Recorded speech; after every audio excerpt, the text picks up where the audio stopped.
Okay boys, dahan-dahan sa line array. LED wall sa gitna muna. Audio rack sa FOH position. Copy boss. Power cables kompleto. Moving lights ready na. Bago magsimula ang ilaw, bago umugong ang bass, may mga taong unang gumigising para buuin ang buong palabas. Sila ang crew ng Bads Bro Pro Audio. Bawat bakal na kinakabit, bawat cable na inaayos ay parte ng isang malaking produksyon. Hindi ito basta trabaho, isa itong sining ng tunog at liwanag. Mixer online, check natin lahat ng channels. Subwoofer level dapat malinis. Ayokong sabugan tunog mamaya. Roger boss, EQ adjusted na. Mic test, 1, 2. Ayan. Ganyan ang tunog ng Bads Bro Pro Audio.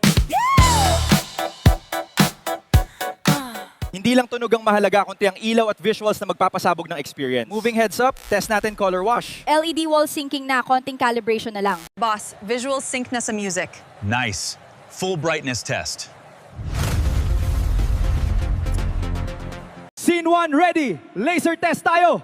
Habang unti-unting umiilaw ang venue, ramdam na ng team ang paparating na energy ng crowd. Kapag nagsimula ng sumayaw ang crowd, kapag nanginginig na ang sahig sa lakas ng bass, doon nagsisimula ang tunay na misyon ng team. Tapos na tayo, ready na ang stage. Ready na lahat? Showtime na! Let's go!